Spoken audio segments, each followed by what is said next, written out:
नमस्कार दोस्तों, welcome to C A today. और आज हम पढ़ेंगे 6 से लेकर 8 जुलाई तक के करंट अफेयर्स। और इस लेक्चर की पीडीएफ को डाउनलोड करने के लिए आप इस ग्रुप को ज्वाइन कर सकते हैं, जिसका लिंक भी मैंने डिस्क्रिप्शन बॉक्स में दे दिया है। एंड आगे बढ़ने से पहले आप प्लीज़ इस चैनल को सब्सक्राइब कर लें और इस बेल आइकन को भी दबा दें ताकि जब भी मैं कोई भी नया वीडियो डालूँ तो उसका नोटिफिकेशन आपको डायरेक्टली मिलता रहे। ओके, तो चलिए स्टार्ट करते हैं। फर्स्ट है कि वर्ल्ड जूनोसिस डे हम कब सेलिब्रेट करते हैं। ठीक है, अब जूनोसिस होता क्या है? जूनोसिस एक टाइप का इन्फेक्शन है या डिजीज़ है जो एनिमल से लेके ह्यूमंस में बड़ी इजीली ट्रांसमिट हो जाती है। ठीक है, तो इसकी अवेयरनेस फैलाने के लिए हम वर्ल्ड जूनोसिस डे सेलिब्रेट करते हैं। और कब करते हैं? तो आंसर है 6 जुलाई को हम इस दिन को मनाते हैं, to raise awareness of the risk of zoonotic diseases among the people. ठीक है, ताकि लोगों में जीनोटिक डिजीज़ जो है उसका जो रिस्क है उसके लिए हम अवेयरनेस फैला सकें। और the day commemorates the French biologist Louis Pasteur who administered the first successful vaccine against the rabies virus in July 6, 1885। तो एक फ्रेंच के बायोलॉजिस्ट थे जिनका नाम लुइस पैस्टर था। उन्होंने सबसे पहला सक्सेसफुल वैक्सीन टेस्ट किया था रेबीज वायरस के खिलाफ।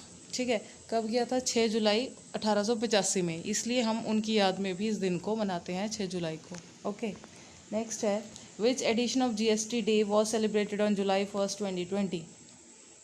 1 जुलाई 2020 को हम जीएसटी डे का कौन सा एडिशन सेलिब्रेट किया है हमने? तो आंसर है थर्ड एडिशन हमने goods and services tax day का अभी सेलिब्रेट किया है। ओके, नेक्स्ट है who has one Russian electorate and will become president until 2036। कहते हैं कि रशियन इलेक्टोरेट को अभी किसने जीता है और वो कब तक प्रेसिडेंट रहेंगे, मतलब वो 2036 तक प्रेसिडेंट रहेंगे। उनका नाम क्या है?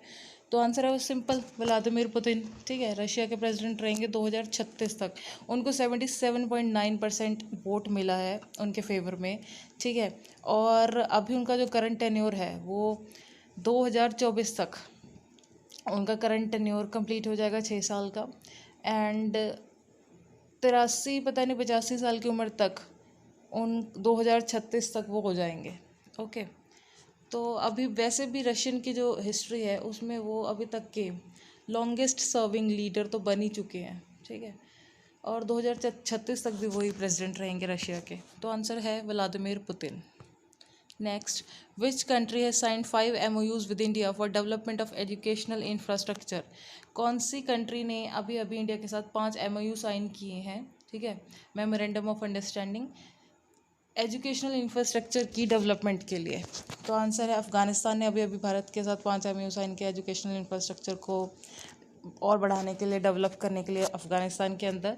ठीक है, मेनली 4 अफ़गान प्रोविंसेस में वो अपने एजुकेशन इंफ्रास्ट्रक्चर बनाना चाहते हैं। उनका नाम है नूरिस्तान, फारा, बदाकिशान एंड कपीसा। ठीक है, तो अफ़गानिस्तान है आंसर। नेक्स्ट है which institute has developed a virtual classroom एड मोबाइल मास्टर जी। कौन से इंस्टीट्यूट ने अभी एक वर्चुअल क्लासरूम बनाया जिसका नाम है मोबाइल मास्टर जी? तो आंसर है IIT कानपुर ने बनाया। ये है क्या? ये classroom to home teaching setup होगा।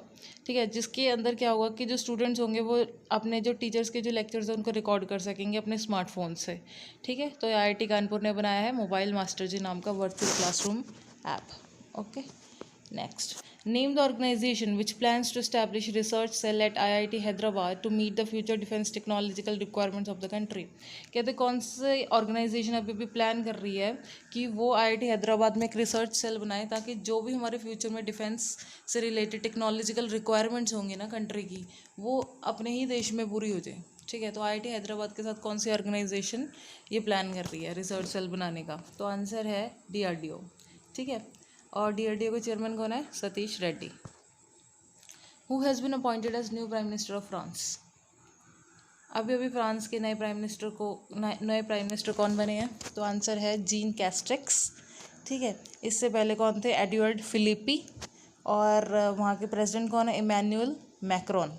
ठीक है, फ्रांस के प्रेसिडेंट का नाम है इमैनुअल मैक्रोन और फ्रांस की कैपिटल का नाम है पेरिस। और करेंसी क्या है फ्रांस में? Euro.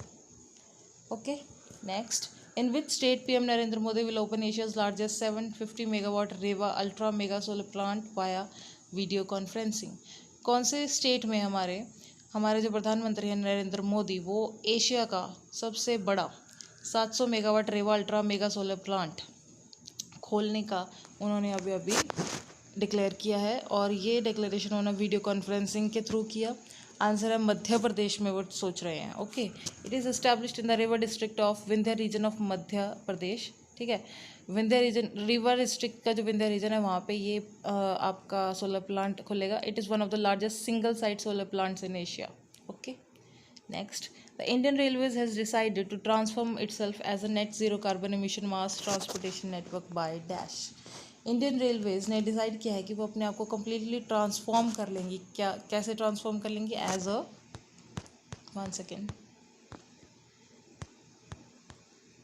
As a net zero carbon emission mass transportation network.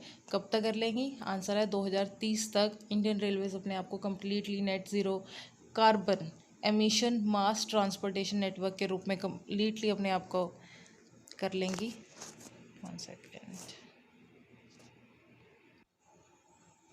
और इससे क्या होगा कि जो हमारी इंडियन रेलवेज़ हैं वो ग्रीन होंगी और आत्मनिर्भर भी बनेंगी। Okay, next, which IIT has developed a disinfection box that can be used to sterilize personal belongings, medical equipments, PPE etc. ठीक है, और कहते हैं कि किस IIT ने एक डिसइंफेक्शन बॉक्स बनाया है जिसको हम अपनी पर्सनल चीज़ें हैं या मेडिकल इक्विपमेंट है या कुछ भी है ना, उसको हम स्टरलाइज कर सकते हैं। तो आंसर है IIT रुड़की ने एक डिसइंफेक्शन बॉक्स बनाया है। इसको हम यूनिसेवियर बॉक्स के नाम से भी बोलेंगे। ठीक है, इसके अंदर एक metal coated with specially designed highly reflective geometry and, तो इसमें होगा क्या कि आप मतलब उन्होंने एक बॉक्स बना दिया जिसमें डाल के आप अपनी छोटी छोटी चीज़ें, मेडिकल इक्विपमेंट्स या कुछ भी है पर्सनल बिलोंगिंग को उनको स्टरलाइज कर सकते हैं, सैनिटाइज कर सकते हैं। ये कोविड-19 की वजह से उन्होंने बनाया। Okay, next, Which bank has launched an instant loan disbursement facility of retail loans called Loan in Seconds? कौन से बैंक ने अभी अभी एक instant loan disbursement facility retail loans के लिए बनाई है, जिसको मेनली हम क्या बोलेंगे? लोन इन सेकंड भी बोलेंगे। तो आंसर है येस बैंक ने अभी अभी इस फैसिलिटी को बनाया। ठीक है, ये क्या होगा कि ये this algorithm assesses a loan application in real time and eliminates the need for documentation. कि ये जो इसका एल्गोरिदम ही ऐसे होगा कि वो रियल टाइम में वर्क करेगा और डॉक्यूमेंटेशन की जो नीड है उसको ख़त्म कर देगा। येस बैंक के MD और CEO का नाम प्रशांत कुमार है। ओके, नेक्स्ट है, which bank has joined hands with Mastercard to facilitate cross border payments and remittance services. कौन से बैंक ने अभी अभी मास्टर कार्ड के साथ हाथ मिलाया है ताकि वो क्रॉस बॉर्डर पेमेंट को ईजी कर सकें और रेमिटेंस सर्विसेज को भी फैसिलिटेट कर सकें। ओके, रेमिटेंस का मतलब होता है कि जो जैसे मान लो हमारे कोई फैमिली का कोई मेंबर है वो बाहरले देश में गया हुआ है ना, फॉरेन गया हुआ, और फिर वहाँ से हमें जो पैसा भेजे उसको रेमिटेंस बोलते हैं। हमारा देश ही ऐसा एक देश है जहाँ पे सबसे ज़्यादा रेमिटेंस आता है। ओके, और मास्टर कार्ड क्या है? वो एक ग्लोबल पेमेंट टेक्नोलॉजी है। ठीक है, और तो किस बैंक ने किया है? SMB बैंक इंडिया ने किया है। ये बेसिकली गवर्नमेंट ऑफ मॉरिशस के अंडर काम करता है SMB बैंक। ठीक है, उसकी ब्रांच है यहाँ पे इंडिया में। तो और ये किसके साथ हाथ मिलाने का सोच रहे हैं? मास्टर कार्ड के साथ, जो कि एक ग्लोबल पेमेंट टेक्नोलॉजी है। ठीक है, इसके अंदर क्या होगा कि using master send SBM India can make businesses to consumer transaction quickly. मतलब ट्रांजैक्शन क्विक हो जाए करेंगे। और SMB बैंक के जो CEO हैं उनका नाम है प्रवर्तनी वेंकटेश्वरा राव। ओके, इंपॉर्टेंट है काफ़ी ये क्वेश्चन। आंसर है, name the campaign which has been started in Madhya Pradesh to attract tourist on social media platforms. कहते हैं कि उस कैंपेन का नाम क्या है जो मध्य प्रदेश ने अभी अभी टूरिस्ट को अट्रैक्ट करने के लिए स्टार्ट करी है ऑन सोशल मीडिया प्लेटफॉर्म पर? तो आंसर है इंतज़ार आपका। ठीक है, क्या नाम है? इंतज़ार आपका। ये एक it is inviting tourist for safe outing at various religious, natural and archaeological sites. मतलब इसमें ये बताया गया है कि वो अपना सेफ आउटिंग हो जाएगी उनकी, ये कोरोना की वजह से उनको डरने की ज़रूरत नहीं है। तो ठीक है, तो टूरिज़्म अभी बंद हो गया ना कोरोना की वजह से, बिल्कुल ही टूरिज़्म सेक्टर, तो उसको बढ़ावा देने के लिए इस ऐप को लॉन्च किया गया है। इसमें वो रिलीजियस और नेचुरल जो साइट्स हैं मध्य प्रदेश के अंदर वहाँ पे इजीली विजिट कर सकेंगे, सेफ़ आउटिंग होगी उनकी। ठीक है, ये मेक श्योर किया उन्होंने इस ऐप में। नेक्स्ट है, SDG इंडेक्स 2020 क्या है? ये एक जो हमारी सस्टेनेबल डेवलपमेंट रिपोर्ट है 2020 की, जो सस्टेनेबल डेवलपमेंट गोल्स और कोविड-19 को मिला के जो हम बोलेंगे ना, इन दोनों को मिला के जो बनेगा उसको हम SDG इंडेक्स 2020 बोलेंगे। ठीक है, इसमें इंडिया का जो रैंक है वो 1 सेकेंड, इसमें जो इंडिया का रैंक है वो है 117, ठीक है। और स्कोर क्या है इंडिया का 61.92, और स्वीडन का फर्स्ट रैंक है इस इंडेक्स के अंदर, किसमें, SDG इंडेक्स रैंक में। SDG का मतलब क्या है, sustainable development goals. Okay, next.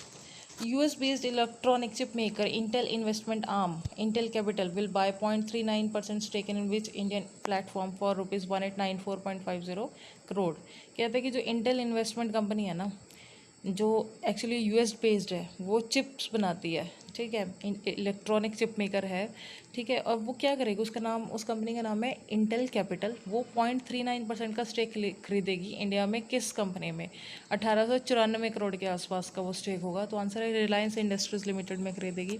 ये जियो प्लेटफॉर्म में अब तक की 12वीं डील होगी, ठीक है।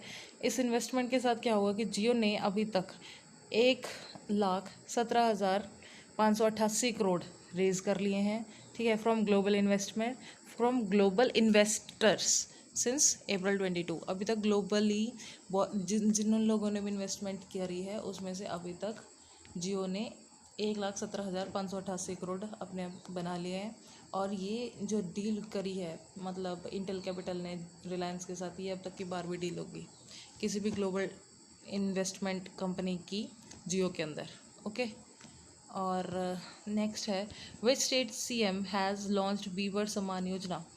कौन से स्टेट के CM ने अभी अभी वीवर सम्मान योजना को लॉन्च किया है, तो एक कर्नाटका के CM है, उनका नाम BS येदियुरप्पा है, ठीक है। इसके अंदर वो क्या करेंगे, 19,744 handloom viewers in the state, उनको एक फाइनेंशियल असिस्टेंस दिया जाएगा 2,000 रुपये का, जो कि डायरेक्ट बेनिफिट ट्रांसफ़र होगा उनके अकाउंट में, सीधा खाते में उनके पैसे आ जाएंगे।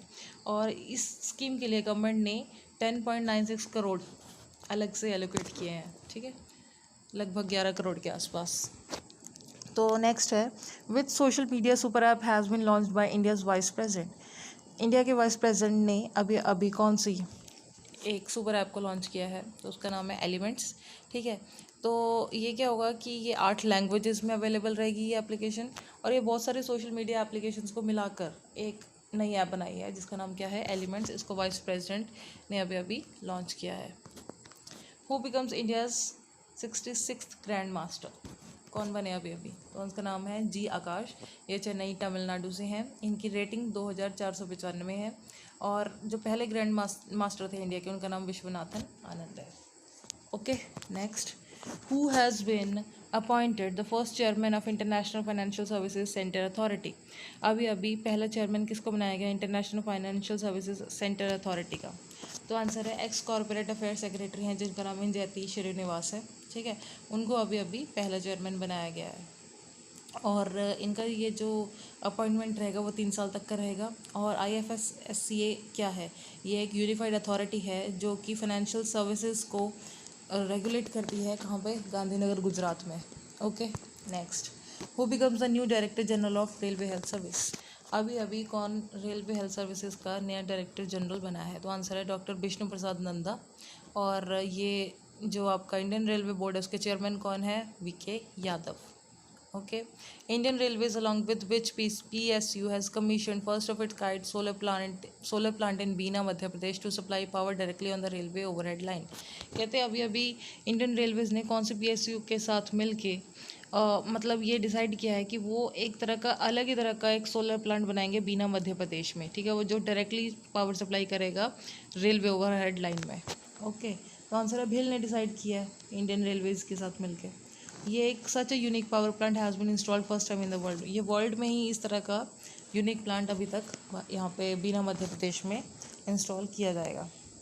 और रेलवे के यूनियन मिनिस्टर ऑफ रेलवेज कौन है, Piyush Goyal. Which state has launched mission organic development initiative which is also called Modi and green house project recently. कौन से स्टेट या यूटी ने अभी अभी एक मिशन ऑर्गेनिक डेवलपमेंट इनिशिएटिव को लॉन्च किया और एक ग्रीन हाउस प्रोजेक्ट को भी लॉन्च किया, तो आंसर है लद्दाख, ठीक है। और लद्दाख के जो लेफ्टिनेंट गवर्नर है उनका नाम है राधा कृष्ण मुर्मू, माथुर, एक्चुअली राधा कृष्ण माथुर। और इससे क्या होगा कि वो एक सस्टेनेबल पाथ पे लेके जाएंगे अपने यूनियन टेरिटरी को। who heads the 11-member committee constituted by National Human Rights Commission to assess COVID-19 impact on human rights। कहते हैं अभी 11 मेंबर की जो कमेटी बनी है, जो किसने बनाई है, NHRC ने बनाई है, नेशनल ह्यूमन राइट्स कमीशन ने। ठीक है, कोविड-19 के इम्पैक्ट को जो ह्यूमन राइट्स पे इफेक्ट करेगा, ठीक है, उसको एक्सेस करने के लिए जो 11 मेंबर की जो कमेटी बनाई है उसके हेड कौन है? तो आंसर है KS रेड्डी। ठीक है, इस कमेटी के हेड है। और NHRC का जो हेड क्वार्टर है वो न्यू दिल्ली में है। और जस्टिस HL दत्तू NHRC के प्रेजेंट चेयरमैन हैं। Okay, next, OFAC 16 is the new spy satellite of which country? OFAC 16 जो है वो किस कंट्री की नई स्पाई सैटेलाइट बनी है? तो आंसर है इज़राइल।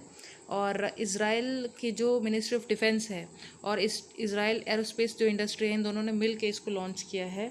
शेविट रॉकेट का इस्तेमाल किया है उन्होंने इसको। और लॉन्च इन्होंने कौन से लॉन्च पैड से किया है? पलमशीम एयरबेस है सेंट्रल इज़राइल में। ठीक है, तो OFAC 16 नाम की उन्होंने एक स्पाई सैटेलाइट को अभी लॉन्च किया है। इज़राइल की कैपिटल जेरूसलम है और करेंसी वहाँ पे शेकेल है। Okay, next, who has authored the book titled overdraft saving the Indian saver? ठीक है, ये जो किताब है overdraft saving the Indian saver, इसको ऑथर कौन है इसके? तो आंसर है अरिजीत पटेल ने इसको अभी लिखा है। और इनका मेन मतलब उद्देश्य क्या है इस किताब को लिखने का? उन्होंने किस इशू को उठाया है?